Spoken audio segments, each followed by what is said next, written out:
Alright. I fished out just enough wood out of the burn pile out there to do this one more wall over here. Then I'll probably switch up the angle of the camera and the table and shit. And then I'll have to start searching around, trying to figure out what to do with this other wall. Then I'm going to go to rebuild it center, and I'm going to get a sliding glass door. I used one to put in that wall, cut that out to go into the back. Put a little deck out there, and that's where the horses are. That'll be cool. Then you come and visit and get some real light in here, and also see what's going on in the back 40 from here. That'll be cool. Now, what else do we got on the go? I guess Sarah has had some frustrating people email her about some of these hats or shirts or t-shirts selling out. Every time they go online, they say they're sold out. So I think she has she's restocked with the popular hats, and there's some larger size t-shirts there. She said to let you know. I don't know what sizes. You have to go check it out. Anyways, I passed it on. She's got the requested shirts and hats in her store. All right. Now, what else? Sick this morning. One thing that's really kind of somewhat, I shouldn't say plagued me, but somebody had emailed me a handful of these it's not a meme, whatever, quotes, and I placed them on a community page a handful of days ago. And I'll tell you what, this one, I don't think a day's gone by where I don't think of this. I'll put it up on the screen. Quote, "The people will not revolt. They will not look up from their screens long enough to notice what's happening." End quote. Excerpt from 1984, George Orwell, written in 1949. What the hell did that guy know then, right? But I'll tell you what, that little quote there has been has made its own little nest in my brain, in the frustration shelf, because it's I see it non-stop. It drives me a little kooky bonks. But what do you do, right? What do? You keep subtly passing on the knowledge and the truth, I guess, and hope that people will look up from their screens long enough to see what's going on. Hope and pray they do. Lots goes on. Lots gets shot right in their face. We get slapped right in the face with so much truth, and then it's gone in minutes, right? Because everybody's so used to just scrolling through, I'm guessing. Scroll through. Are they even registering it and holding it? It's like what was there, almost nearly 70 children. 70 children were discovered by X-ray through the ground the other day in the grounds of the residential school, not minutes from my house. Friends of mine went there. Friends of mine seen children getting killed there. And that was all that was slapped in our faces just, last week? I don't hear anybody talking about it. I don't see it just plastered all over the news. I don't see nothing. I don't see anybody trying to find the names or post up the names of who's responsible, who the murderers were, who the parents of those babies were. Nothing. What's up with that? You know what I mean? What's up with that? It's frustrating. So, there you go. Here's my little rant-a-roo for the day. I'm going to try to encourage everybody to not look away.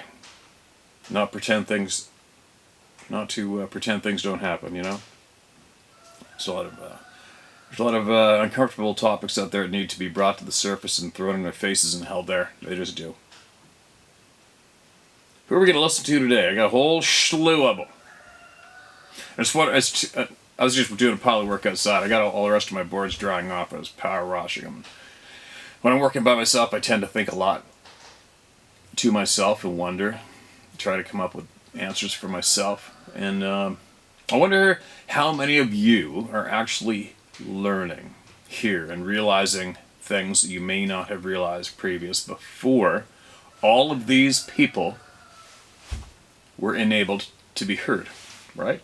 And I don't know if anybody else agrees with me or not, but as far as I'm concerned, for me, the only way I am going to get absolute honest truth today is from all of you.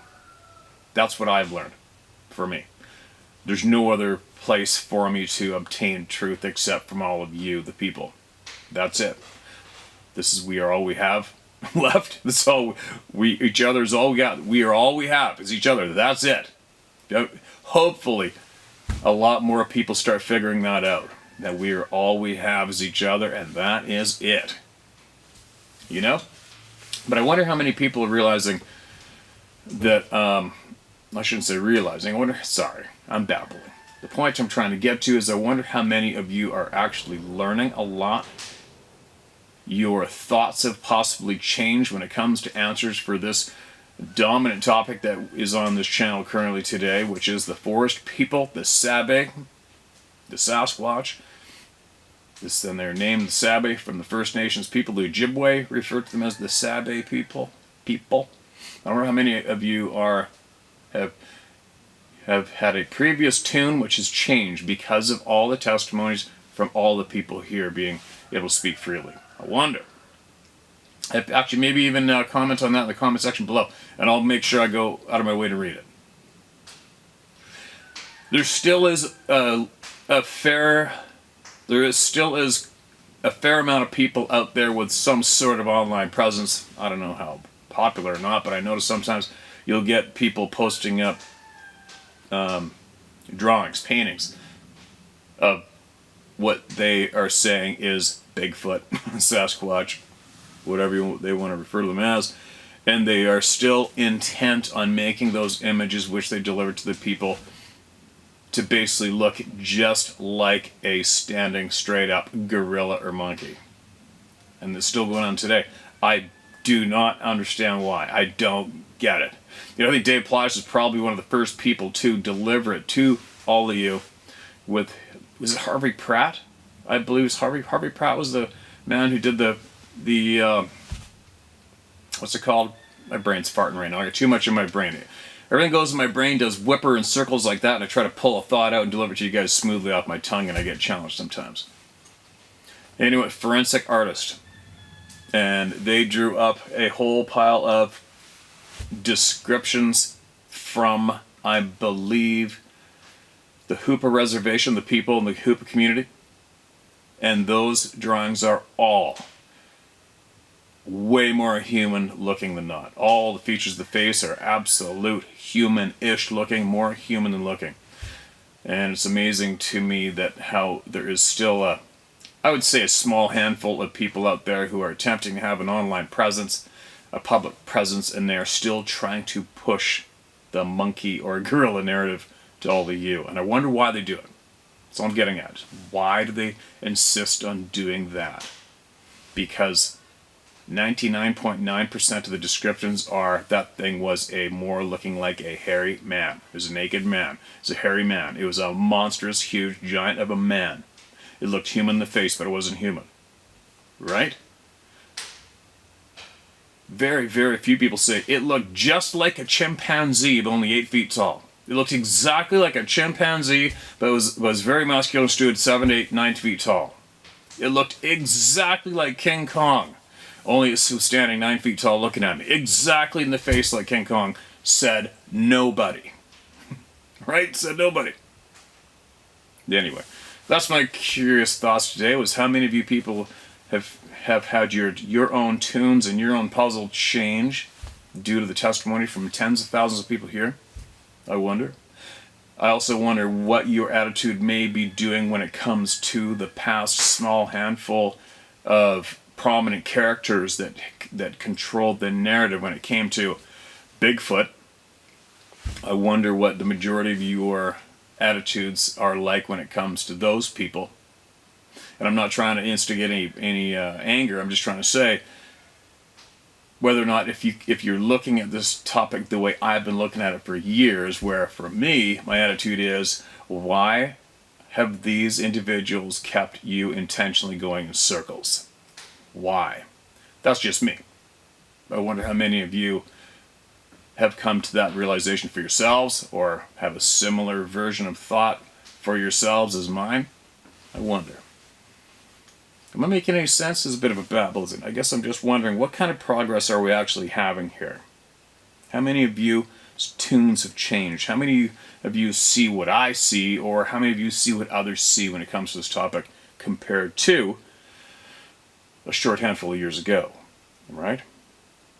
Do you see through the bullshit easier now? I guess is what I'm getting to as well. How many of you are having that wall of bullshit starting to get thinner and clearing up for you?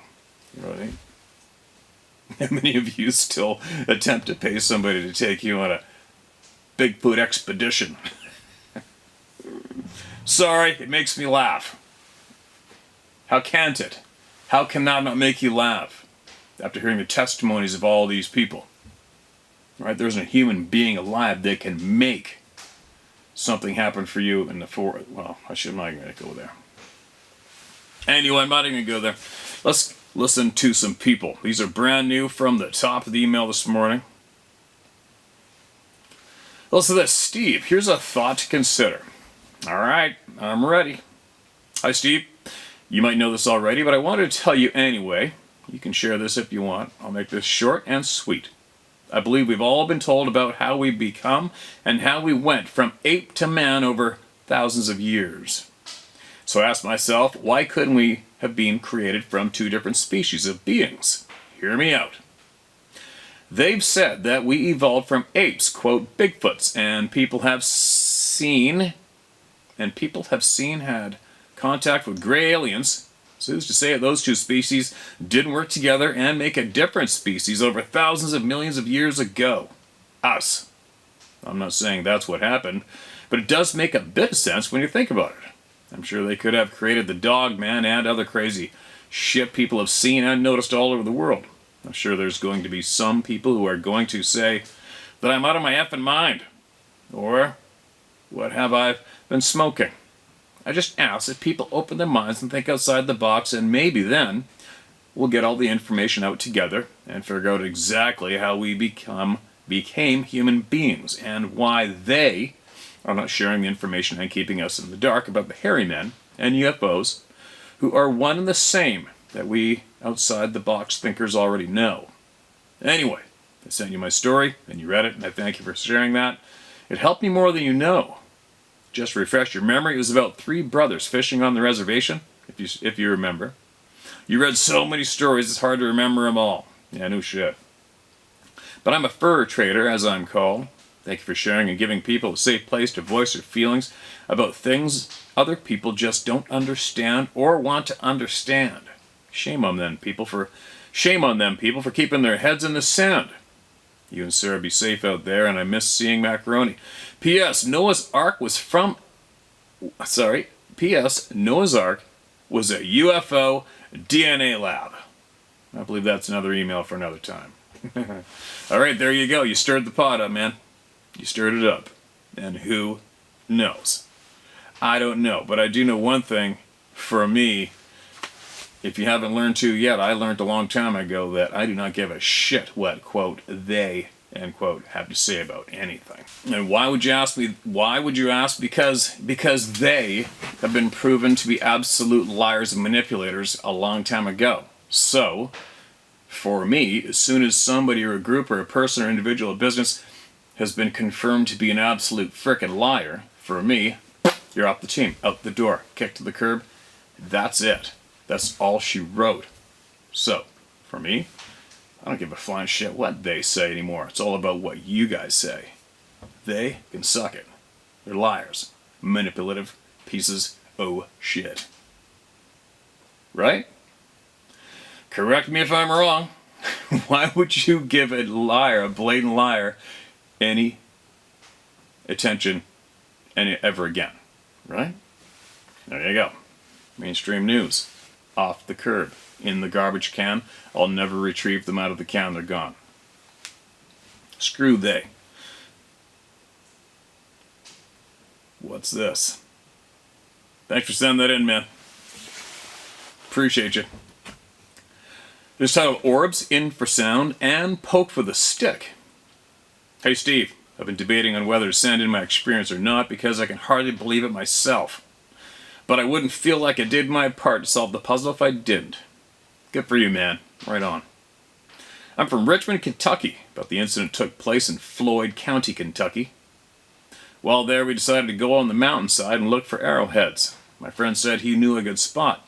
So we went during the day and had pretty good luck, found a few, but decided to camp out that night and look some more. We're only about 1/8 of a mile up this mountainside behind my friend's house, so when we realized that we had forgot the coffee, he decided to run back down and get it. Unbeknownst to me, him and his girlfriend got into a fight, and he never returned. So as I sit there and wait for him to return, I notice 2 orange lights coming down the side of the mountain to my left, and 2 coming down on the right side. I also hear creek rock crackling like someone's walking up the creek. Now, he had mentioned that his neighbors didn't really like anybody up on the mountain. I don't know why, but I figured it was them coming to check to see what we were doing. I didn't realize until later that what I thought was flashlights were actually orange orbs. Now this is the strange part. For some reason I got down on the ground and belly crawled up a little hill and laid with my face down in the ground. I figured this was infrasound hitting me. That's the only way I can explain it. I'm laying there with my face in the ground and I hear footsteps walking around me, leaves and branches crackling, and all of a sudden I feel a stick poke me in the back. That would suck. For some reason I just laid there thinking about nothing. Wasn't panicked or anything. The next thing I knew, the sun is rising. I stand up, walk down the mountain to my friend's house, and get in bed. When I woke up, I really didn't even think about it until later on. I know it sounds strange, but it is true. Just wondering what your thoughts were on infrasound, and sorry about the writing and punctuation skills. LOL. Feel free to use my name, Nick Carpenter. Nick, what are my thoughts and feelings on infrasound? I have not experienced infrasound that I'm aware of. I have felt pressure. I've been nervous before. I felt animals looking at me before. I felt like some things looking at me before. But I do not believe I've ever had an experience with what humans are calling infrasound. Apparently people have proven that infrasound is real when it comes to what? Lions and elephants and maybe some other animals. I hear a lot of people basically dictating that Sasquatch uses infrasound. Do I believe that and accept that as true? I don't know. I don't know because so far all I have is people telling me, but I don't understand how they obtained that 100% for certain it is, quote, infrasound, end quote, and the Sasquatch Sabe people are using it. Don't know. I haven't had a Sabe, a wild person, a bush person, a Sasquatch person tell me that they're using infrasound. I don't know. I guess I'm babbling. I'm a little babbly in here, aren't I? There you go. That's all I can say on that one, man, is I don't know about the infrasound thing myself yet because I have zero experience with it firsthand. All I can do is take in what people share with me and then hope that my intuition comes up with an answer for me soon. But right now it hasn't. It's a confusing topic for me, the infrasound thing. And you laid on the ground. You must have been frickin' achy and cold by the time you got up. I don't know how many times I've had to sleep on the ground, and it is a S of a B. Oh my God, sleeping on the ground sucks when you're not prepared for it. The only thing I've found that helped me out so far is if you're like up in north in the tundra, in the spruce, and where the muskeg and the moss grows real thick. I've scraped up a lot of moss. I put down pine bough layer first on the ground, and then I've scraped up a shit pile of moss. I mean, that thick. And then laid it on top, and then had all my clothes on, rain gear on, and then laid on top of that, and it was pretty good. But just full on flat out laying on the hard ground, ooh, you're asking for discomfort and pain in the morning. I'll bet you weren't feeling too good. Being tapped on the back with a stick. I bet you a lot of people just stay face down and not move for that one after hearing what you heard. Excuse me, here's another one. This is titled Sabe All Around. Dear Steve, my name is Eugene Robert Reed, and I'm from Northeast Texas. I've lived here 55 years, and have seen quite a few sights in my time on this blue marble. My first encounter with a Sabe was when I was just 13 years old. I was fishing at a creek near my home, and I felt like I was being watched, but felt no fear from it. I caught a bunch of fish, so I shared them with whoever was watching me. As I was leaving, I heard rustling in the deep brush close to where I was. I didn't turn around as I didn't want to see anything and lose my desire. When I came back the next week, the line I'd strung up was gone, and there was a small stack of rocks at the base of the tree where I sat. Every time I went fishing, I would always leave a part of my catch as an offering of a sort. I never felt afraid, but always knew when it was around. As I grew up and got into hunting, I always made sure to never shoot anything I couldn't identify. More than once I would catch a glimpse of something in the brush, but I would never draw whatever I was carrying if I couldn't identify it. I always made sure that if I had a good hunt, I'd leave a portion of whatever I was hunting. As I continued, I could always feel when they were close, but I would never say anything to whoever I was with, as I didn't want to scare them. I came across tracks every so often and never showed them to anyone, as I didn't know how they would react. And I feel that if you treated them with respect, but at the same time paying attention to your feelings, you would be okay. I only had a few occasions where I would get the feeling to do an about face and haul my ass out of the woods because something just felt wrong, and I didn't want to become one of Dave Plius's missing 411 stories. Please feel free to use my name, as I don't really give a rip what people think. As I said, I've been here 55 years, and I've always told folks how and what I feel. Just know that if you ever get overwhelmed, I'll stand shoulder to shoulder with you and go down swinging. Sincerely, Eugene Robert Reed. Right on, brother. And the same to you. Now let's go to the beginning for one quick second. My first encounter with the Sabby was when I was 13 years old. Now, I'm curious, how did you know when you were 13 that's what that was?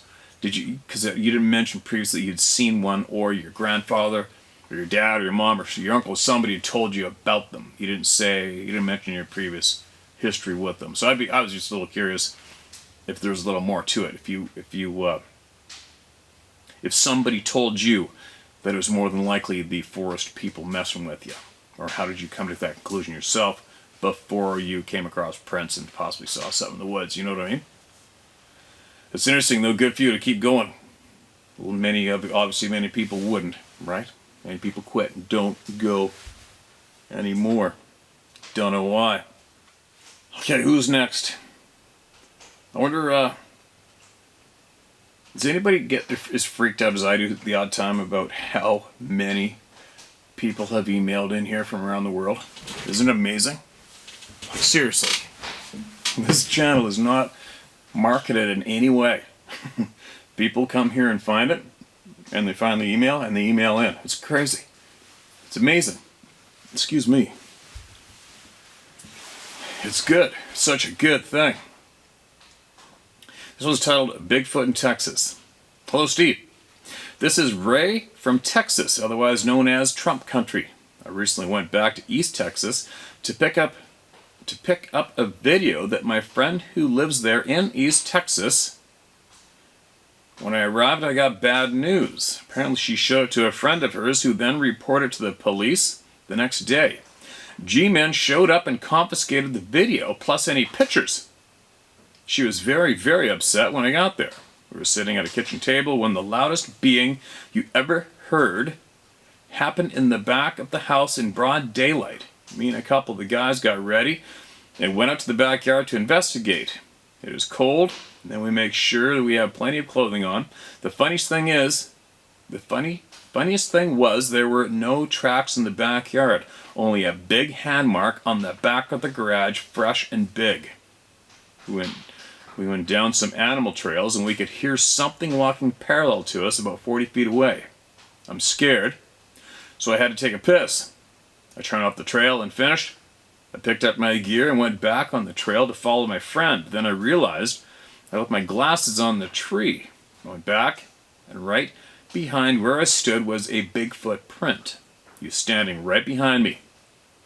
When I was taking a piss, I started shaking, and I had to retreat back to the house.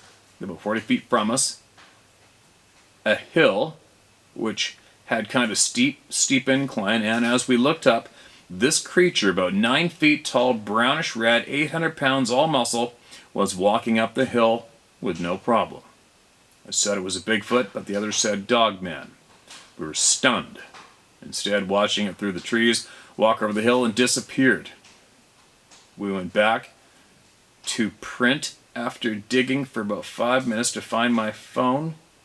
I took a picture of it and sent it to you as my first picture, or something like this. I can tell you it was 19 inches. That was too close of a call. Well, Steve, thank you for your show and being a great guy. And you're like John Wayne to me now. Take care and thank you. This is a print. May be proof, but you are the expert. But I know there are no bears this size in East Texas. Maybe a dog man, I don't know, but he scared the shit out of me. God bless you, Steve. All right. What do we got? I'll put this up on the screen for you guys to look at. That, I hate to be the bearer of bad news. It could be bad news, I don't know, but this photograph that you just sent me is the front and rear print of a bear. And I hope that doesn't take the wind out of your sails. So, what am I going to do now? I'm going to turn this thing upside down. You can see the front pad and toes from the front foot just behind the heel. You can also see the potential claws on the toes from the rear pad. Am I wrong? I wasn't there. I didn't take the photograph. But this photograph that you showed me is, to me, clearly a rear foot of a bear and the front pad and toes of the front paw right at the heel. And typically, though, when bears typically stand, the front paw will more often than not be inside the print of the rear paw. Also called the pad, okay? Now, could that be a shapeshifter? Which so many, almost all the native communities have made mention of how they can shapeshift. Maybe, possibly, I don't know, right? I don't believe, you should have put a footprint beside this bear print for a reference. So I don't know, man. And then you guys saw the being going up the bank. Did you not go up there and look for those prints in that snow? Maybe, possibly, or not.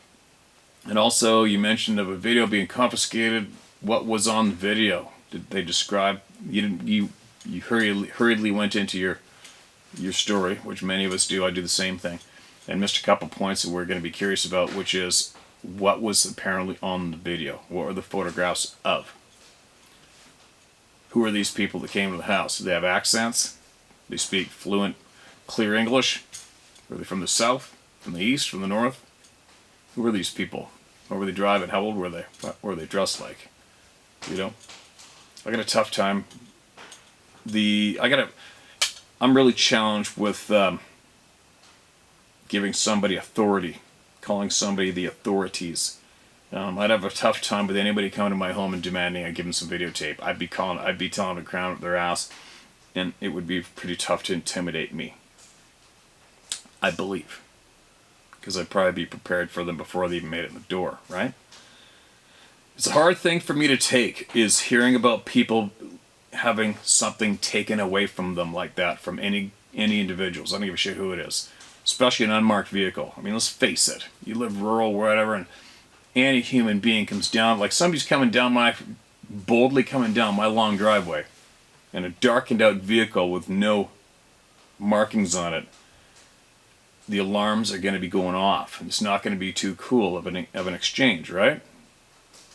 Anyway, I'm sorry I'm battling today.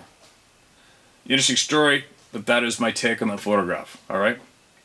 I've seen a lot of bear prints, and that's a front pad and a rear pad, to me. But I'm not saying it was, who knows today. That photograph was taken in East Texas, and that's how long it was. Too bad you put a boot print beside it, but did something do that intentionally? Do you know what I mean? I don't know. Who knows? Possible? For sure. Anything is possible today. I think we should agree on that by now anyway. Anyway, welcome to the club, man. Alright. This next one's titled My Story. Steve, my friend and brother, though we never met, I have a two-part story. My first strange experience happened on a very snowy winter's day in '76. I was 15 walking through the woods in central Indiana. I made approximately 3 miles in a foot of snow. I know it doesn't compare to the snows you Canadians get. I had my 2-year-old fierce 35-pound mutt with me. I say fierce due to 2 ER bills I ended up paying because she chewed up two brats cutting through my yard. She chewed them up pretty good. I had all her shots and felt slightly guilty since I was friends with her parents. Uh-oh. Okay, so this woods was sort of a legend due to its being haunted. I had my Marlin 22 with me. Sorry, my Marlin 22 with the 10-round mag. Suddenly, a limb snapped behind me. I was 6 foot, 200 pounds, solid young man. I spun around, looking, and saw nothing. Then my dog started growling. Through these trees were old growth. There was no grout clutter. I took a couple steps when another limb snapped. My dog went from growling to whimpering. She started looking up into the trees. I looked up, but due to the falling snow, saw nothing. I walked another half a mile when I came across an old burned out cabin. The hearth was about all that was left. There were a couple 2-foot across red oaks growing in the middle of where the main structure would have been. I then swore I heard a footstep behind me in the snow. I walked where I expected to see some tracks behind a larger tree when a limb snapped behind me. My dog now wanted me to pick her up. I placed her inside my bib coveralls and zipped her up in my parka. I went back to the woods the next spring. My dog got to the edge of the woods and froze and wouldn't follow me even a foot into it. I got a creepy feeling and backed out. I got 100 yards back away and said, God, if I shouldn't enter these woods again. I got 100 yards back away and said, God, if I shouldn't enter these woods again, let a hawk fly from these woods to the large oak in the middle of the pasture several 100 yards away. God is my witness. A hawk immediately swooped from the edge of the woods to that oak tree. Needless to say, I never went back. I add this to indicate something was writing that woods. There's a few typos, you guys. Bear with us. We'll get her. I've been at my girlfriend's and her mother offered to drive me home. As we drove through the edge of the woods, her mother said, I always feel like something evil is in that woods. You're the second person I've told this to. My son was the first. P.S. I bought a woods of my own, approximately 20 miles from that woods. If you followed the river, you could easily walk that distance in the daylight. One night, sitting alone in my kitchen, in the dark, drinking coffee. I love sitting in the dark, drinking anything. All of a sudden, my 2 different dogs went crazy when someone or something tapped my door leading out to my wraparound porch. I grabbed a pistol and went outside. I was thinking it was some delinquent kids, but I thought no brat kids would be out in 40-degree weather and a heavy rain. It happened again, and I called the sheriff. Two deputies were there quickly. I explained what happened, and they pointed to a very large muddy handprint on the lower glass of the storm door. Wow. The deputies left after walking around my barn and house. After they left, this still sounds crazy, I heard, would you like to meet me? I quickly said, hell no. Never had another issue, nor did I hear anything again. You're my hero, Steve. Thank you for allowing me to share this. There was a blah blah blah report around 8 miles from here where I live in '79. My puzzle started making sense after following you. Thanks a million, Steve. I'm praying a hedge of protection around you and your property and loved ones, 2-leg and 4-leg alike. God bless and thank you again. I'll share one more incident another time. Sorry for the long text. No apologies needed. Share it all, man. Share it all in one, if you can. But you email me again. I'll find it eventually and I'll read it. I appreciate you and your time you just donate to everybody here to share what you learned. And, it's funny how many people go outside, grab a gun, and go outside in the dark. When I was in that small 1-bedroom cabin and the wall got beat, I mean, it how do you say it? Pucker. The pucker value was huge, you know. Wood stove was shaking, and that whatever was beating on that cabin was doing it right there. If that's the wall, it was beating it right above me right there, and that wood stove was right in the corner right there. And then there's a small window in the door right there. Another window, cut-out window right there on that wall. On the end wall, there's another window there, and it was pitch frickin' black out there. No lights from nothing. No neighbors to scream to, nothing, right? And I wasn't going outside. I think I was probably 20 years old, and I had an old 303 Lee Enfield British 303, old World War II rifle with flip up peep sights on it. My first rifle I ever had, and I grabbed second one, and I grabbed that thing, and it had a 9-shot magazines or 10? I think it was 9. I slammed that one in there and jacked a round in, put it on safety. Well, I got up, went into my bedroom, grabbed the gun, put one in the tube, and just sat back down on the couch and put the no phone there, no nothing. And I put the gun on, leaned it up on the couch beside me, and just sat there. And then nothing more happened, thank God. And then I went to bed. But then in the morning, you're peeking your head up in the morning, and it's getting light out, and you're looking around out in the back 40. And I went around the back of the house, and there's all mature, never been logged before, fir, etc. back there, and the underbrush was tall and thick. It's as tall as the gutter, or the edge of the roof in the back, and there was only I don't know, maybe my shoulder width between the bushes and the back of that house. Well, if you tried to squeeze behind the back of the house down that wall, you were scraping a wall of bush. 9 feet tall anyway. Of underbrush, willow, whatever kind of leafed, bushy shit was back there, whatever you call it. But it's pretty intimidating, right? Pretty intimidating. It always amazes me how many people will have the house getting beat on or whatever, and they'll go outside into the pitch black with a gun. I'd rather have floodlights, and then I'd go out. But going into the pitch black, especially being blinded from your lighting inside the house, no thanks. Another thing too about flashlights, you see way better without a flashlight, believe it or not. You know, up north in the northern Rocky Mountains, the horses take off all night long, whoosh, up the valley, into the timber, up the side of the mountain in the timber, and they graze all night, and you got to go find them if you don't have a Wrangler at 4:30 in the morning. Excuse me, get up 4 in the morning, 4:30, out the door you go with a halter. And you go looking for those horses in the pitch black, and I never take a flashlight, because you see better. You actually see better. Once you get that flashlight going, not so much. You can see right in front of you, but you're done. Your peripheral's done. Everything's done. You can't spin around and see stuff behind you because you're... Anyways, I'm babbling. Sorry, you guys, I'm babbling. Cicero Swamp Bigfoot is the title of this email. Back in 2001, a friend and I were relaxing next to a fire in Cicero Swamp, Cicero, New York. We have been doing this for at least 30 years. To let the stress of life ease on past.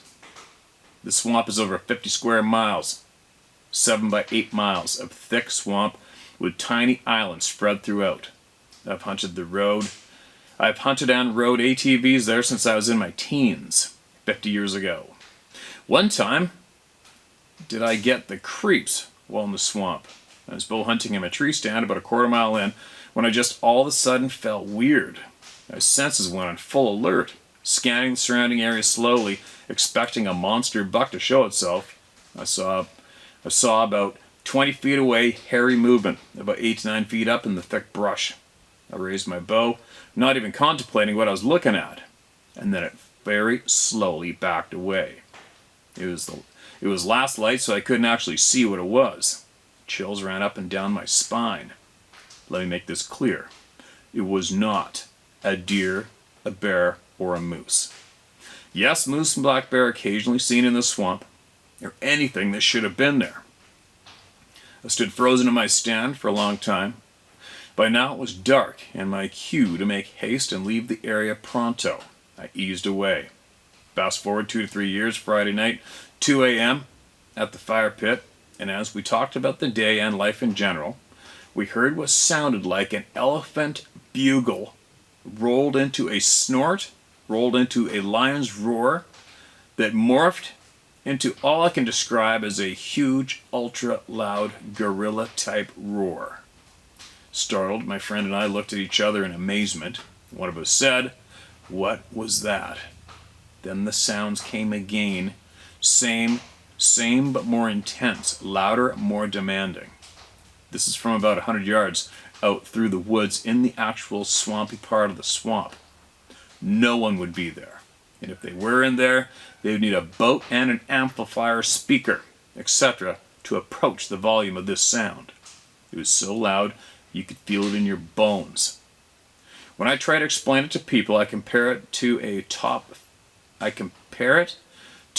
fuel dragster's noise as it completely penetrates the air, shutting out all the surrounding sound. We looked at each other and I tried my best to return scream the same way. Then walked deeper into the woods to get closer to the yell. You did? Nice. Yes, I got chills as I got closer to the area. As I crept, I heard the disturbing sound of spinning tires and flying dirt and gravel as my brave hunting buddy took off in his truck at breakneck speed. Bracket, pussy, and bracket. Anyway, I thought now is a good time to leave the area. I won't ever forget that sound. I've heard similar sounds on Bigfoot stories online. I still hunt there today with no more scary stuff since then. My buddy refuses to talk about it with others. Much prodding will get him to admit it, but no extrapolation. Love you do, Steve. Keep it up, buddy. Thanks, Joe B. No last name, please. Gotcha, man. Did I read it in the beginning?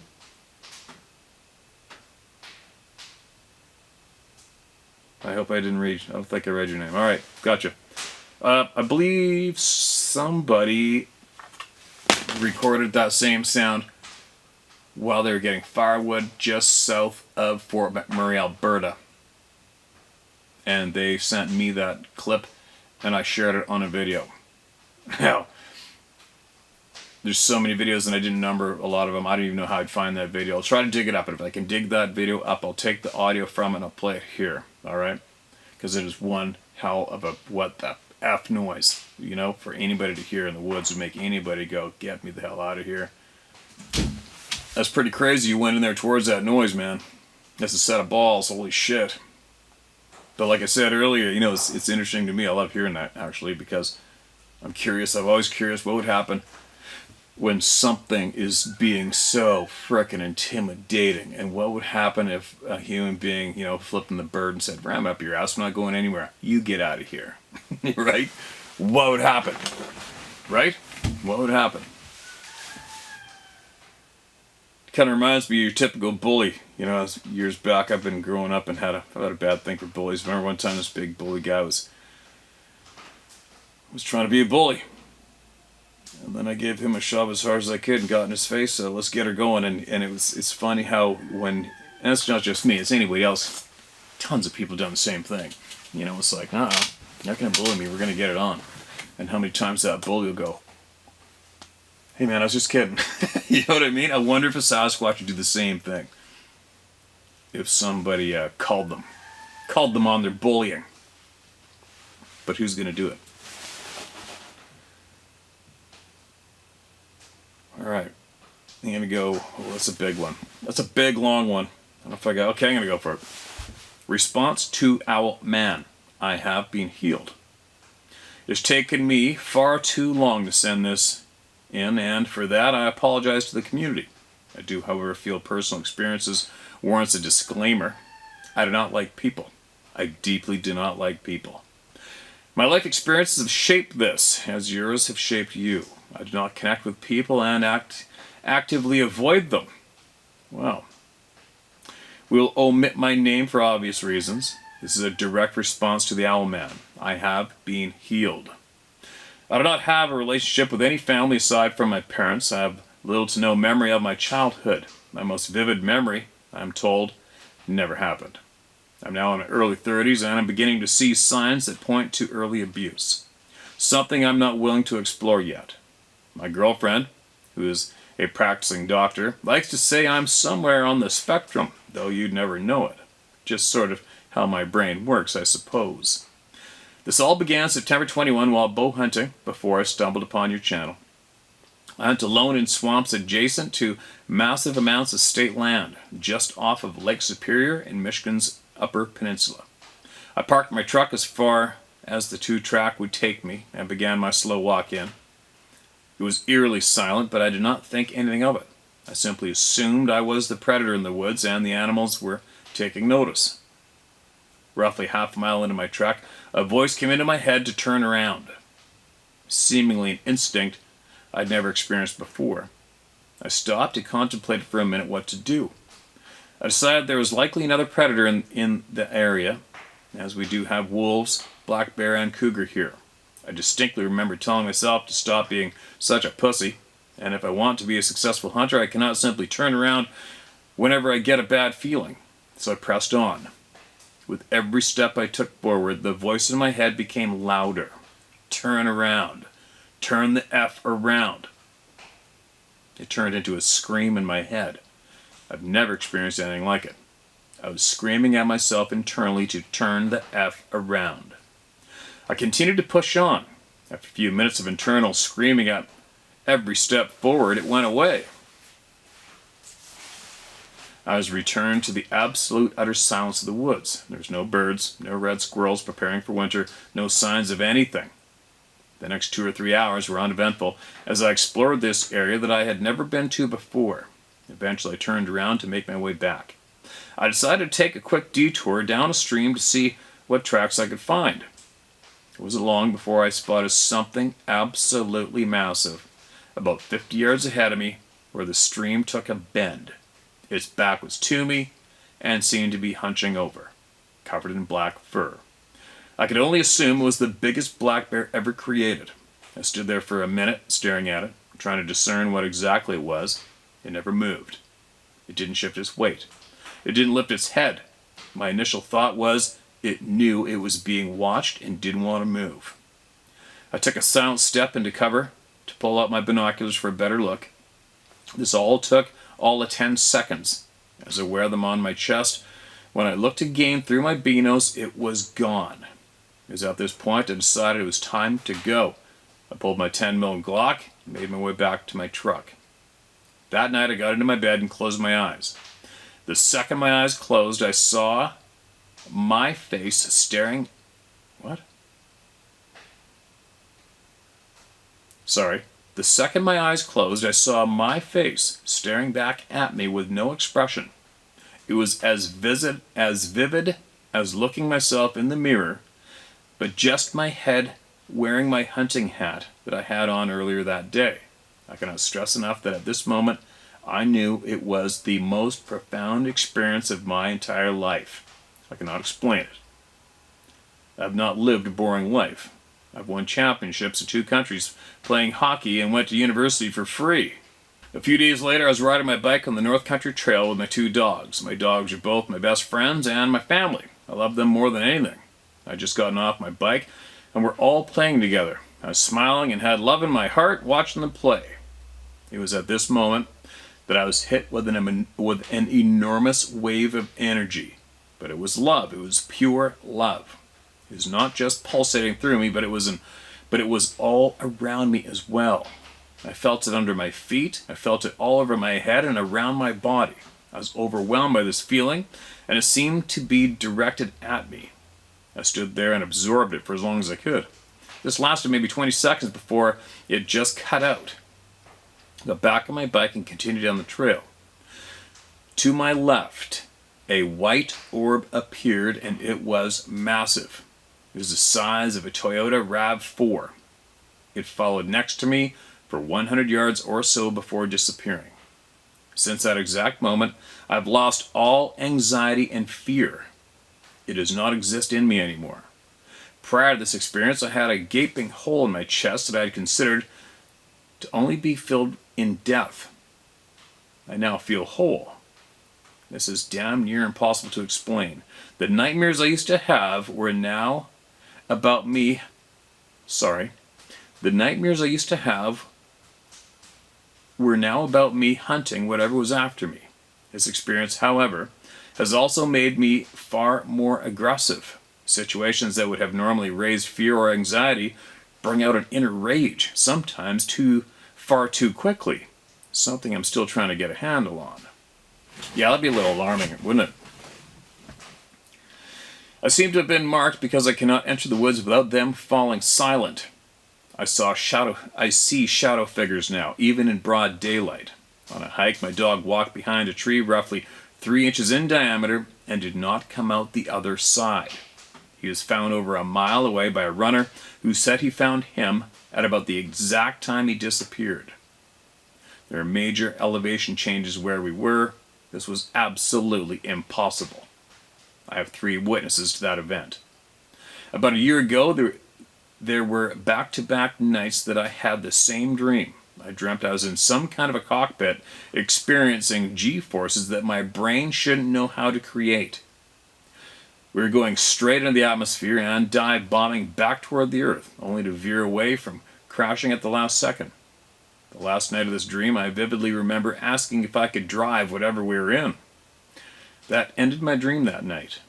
The following night, after experiencing the same dream, I awoke to find all my fear and anxiety was back. I felt the gaping hole in my chest. It terrified me. I didn't know how to get back what I was gifted and feared it was gone forever.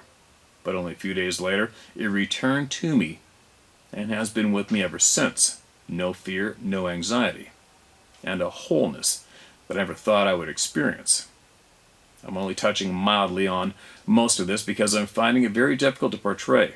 I'm also well aware that I sound nuts, so I'll leave it at this for now. Thanks, Steve, for everything you've done in regards to this topic and to all others who have shared. With all of you, I would have zero insight as to what I'm experiencing. Sincerely, AB. Okay, man, that is a frickin' interesting email and experience. And I am absolutely picking up what you're putting down about how the hell do you put that in a text. Right? That is very, very interesting to me. And I'm super stoked and glad you chose us to share with. Big time. I wonder how many other people out there are going, that's my story. Holy cow, I've been waiting for this one. I'm going to share too. Hopefully. That's really, really interesting, right? Alright, I don't have too much I can say on that. I'm still going to kind of digest it and think about it. Take it all in and see what I can do with that knowledge. Make sure that you email me back, alright? Even if you don't want me to share it publicly, I won't. But share more when you get a chance to, alright? I really, really am very curious as to more of your story and your puzzle that you are collecting pieces for. I'm very, very curious of what you got and what you're willing to share. You've got my curiosity. I'm ready to sponge it all up.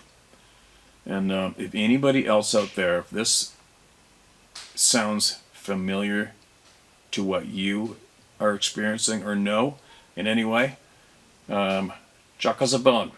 Email it into me and add to this, alright? And let's get some.